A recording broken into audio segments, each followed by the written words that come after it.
Hi friends, welcome back to Netra Angles. ಇವತ್ತೇನು ಗೊತ್ತಾ, ಇವತ್ತು ಮಧ್ಯಾಹ್ನ ಲಂಚ್ ಪ್ರಿಪೇರ್ ಮಾಡ್ತಾಯಿದ್ದೀನಿ, ಸಾಂಬಾರು ಮಾಡ್ತಾಯಿದ್ದೀನಿ. ಬೆಳಗ್ಗೆನೇ ಇವತ್ತಿಂದ ಪಿಂಕಿಗೆ ಸ್ಕೂಲ್ ಸ್ಟಾರ್ಟ್ ಆಯಿತು. ಸೊ ಪಿಂಕಿಗೆ ಬ್ರೇಸಸ್ ಹಾಕಿ ತುಂಬ ಹಲ್ಲು ನೋವ್ತಾಯಿತ್ತು. ಅದಕ್ಕೆ ಅವಳು ಏನು ಕರ್ಡ್ ರೈಸ್ ಸಾಕು ಅಂದ್ಲು. ಅವ್ರ ಡ್ಯಾಡಿ ಅವಳಿಗೆ ಪೊಟ್ಯಾಟೊ ಫ್ರೈ ಕರ್ಡ್ ರೈಸ್ ಮಾಡಿಕೊಟ್ರು. ಮತ್ತು ಏನು ಗೊತ್ತಾ, ನೆನ್ನೆ ವಿಡಿಯೋದಲ್ಲಿ ನಾನು fish curry and fish gravy ಅಂತ ಹೇಳ್ಬಿಟ್ಟೆ. Actually fish curry fish fry ಅಂತ ಹೇಳಬೇಕಾಗಿತ್ತು. ಹೊಸದಲ್ವಾ, ಸ್ಟಾರ್ಟಿಂಗಲ್ಲಿ ಏನು ಮಾತಾಡ್ತಾ ಇದ್ದೀನಿ ಅಂತಲೇ ಗೊತ್ತಾಗ್ತಾಯಿಲ್ಲ. ಒಂದು ಎಕ್ಸೈಟ್ಮೆಂಟು, ನರ್ವಸು ಎಲ್ಲ ಮಿಕ್ಸಾಗಿ ಏನೇನೋ ಬ್ಲಾ ಬ್ಲಾ ಬ್ಲಾ ಅಂತ ಮಾತಾಡ್ಬಿಟ್ಟೆ. ಸರಿ, ಇವತ್ತು ಅದಕ್ಕೆ ಬೆಳಗ್ಗೆ ಅದೇ ಬ್ರೇಕ್ಫಾಸ್ಟ್ ಎಲ್ಲನೂ ಮಾಡ್ಕೊಂಡ್ವಿ. ಇವಾಗ ಸಾಂಬಾರು ಮಾಡ್ತಾಯಿದ್ದೀನಿ. ಎಣ್ಣೆ ಹಾಕ್ಕೊಂಡಿದ್ದೀನಿ ಫ್ರೆಂಡ್ಸ್. ನಾನ್ ವೆಜ್ ತಿಂದು ಫುಲ್ಲು ಹೆವಿ ಆಗಿಬಿಟ್ಟಿದೆ. ಸೊ ಅದಕ್ಕೆ ಲೈಟಾಗಿ ಸಾಂಬಾರು ಮಾಡ್ಕೊಳ್ಳೋಣ ಅಂತ. ಸೈಡ್ ಡಿಶ್ ಏನಾದರೂ ಡಿನ್ನರ್ಗೆ ಮಾಡ್ಕೊಳ್ತೀವಿ. ಇವಾಗ ಬರೀ ಜೀತಲು ನಾನು ಮಾತ್ರ ಇರೋದು ಮನೇಲಿ. ಜೀತಲ್ಗೆ ಆ್ಯಕ್ಚುಲಿ ನೆಕ್ಸ್ಟ್ ವೀಕಿಂದ ಸ್ಕೂಲ್ ಶುರು ಆಗುತ್ತೆ. 2 ಮಂತ್ಸಿಂದ ಡೈಲಿ 8 o'clock ಎದ್ದು ಇವತ್ತು 5 o'clock ಎದ್ದೊಳ್ಬೇಕಂದ್ರೆ ಎದ್ದೊಳಕ್ಕೆ ಆಗ್ತಾಯಿಲ್ಲ. ಇನ್ಮೇಲೆ ಹಂಗೆ ಇರುತ್ತಲ್ವಾ, ಸೊ ಕಂಟಿನ್ಯೂ ಮಾಡಬೇಕು. ಸ್ವಲ್ಪ ಸಾಸಿವೆ ಹಾಕ್ಕೊಳ್ಬೇಕು. ಆಮೇಲೆ ಬೆಳ್ಳುಳ್ಳಿ, ಜೀರಿಗೆ, ಮೆಣಸು ಹಾಕ್ಕೊಂಡು ಲೈಟಾಗಿ ಇದು ಮಾಡ್ಕೊಂಡಿದ್ದೀನಿ. ಇದು ಒಗ್ಗರಣೆಗೆ ಹಾಕೋದು.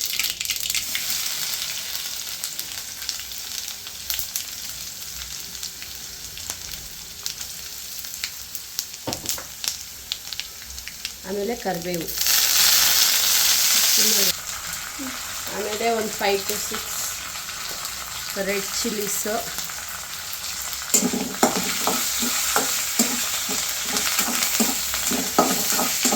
ಒಂದೇ ಒಂದು ಚಿಕ್ಕದು ಆನಿಯನ್ ಕಟ್ ಮಾಡಿ ಇಟ್ಕೊಂಡಿದ್ದೀನಿ.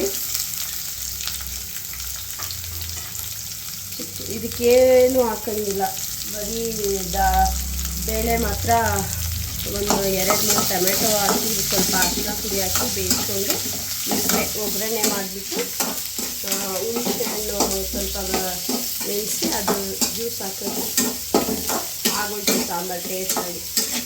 ಇದು ಜೀತಲ್ಗೆ ತುಂಬ ಇಷ್ಟ ಈ ಸಾಂಬಾರು.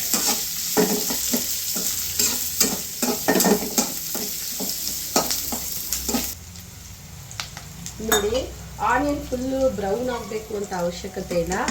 ಜಸ್ಟ್ ಈ ಥರ ಆನಿಯನ್ ಸ್ವಲ್ಪ ಟ್ರಾನ್ಸ್ಪರೆಂಟ್ ಆದರೆ ಸಾಕು, ಅಷ್ಟೇ. ಇದು ತೆಗೆದ್ಬಿಟ್ಟು ಇವಾಗ ದಾಲ್ ಆಲ್ರೆಡಿ ಇದು ಬೇಳೆ ಬೇಯಿಸಿಟ್ಟಿದ್ದೀವಲ್ವ, ಅದರಲ್ಲಿ ಹಾಕಬೇಕು.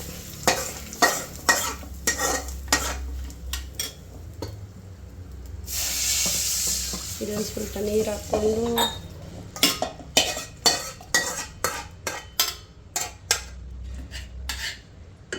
ಸೈಡ್ಗೆ ಇಟ್ಬಿಡೋಣ. ಇದು ನೋಡಿ ತುಂಬ ತಿಕ್ಕಾಗಿದೆ, ಇನ್ನೂ ಸ್ವಲ್ಪ ನೀರು ಹಾಕೋಬೇಕು. ಈ ಜೀರಿಗೆ ಸಾಂಬಾರು ತಿಕ್ಕಾಗಿದ್ದರೆ ಚೆನ್ನಾಗಿರಲ್ಲ ಫ್ರೆಂಡ್ಸ್. ಸೊ ಇದು ಸ್ವಲ್ಪ ರಸಮ್ ಥರ ಟೇಸ್ಟ್ ಇರುತ್ತೆ, ಬಟ್ ಇದು ಸಾಂಬಾರು.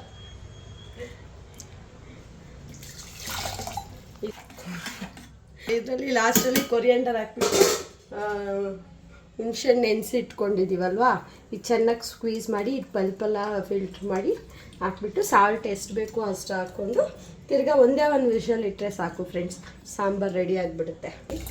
ಇಷ್ಟು ಓಕೆ. ಸಾಲ್ಟ್ ಮಾತ್ರ ಹಾಕ್ಬಿಟ್ಟು ಲಿಡ್ ಕ್ಲೋಸ್ ಮಾಡಿ ಇಡಬೇಕು ಅಷ್ಟೇ. 1 ವಿಷಲ್ ಇಡಿ ಸಾಕು, ಜಾಸ್ತಿ ಇಡಬೇಡ. ನೋಡಿ, ಸಾಲ್ಟ್ ಹಾಕ್ಕೊಳ್ಳಿ. ಸಾಲ್ಟ್ ಹಾಕ್ಕೊಂಡು ನಾನು ಇನ್ನೂ ಸ್ವಲ್ಪ ನೀರು ಹಾಕ್ತೀನಿ.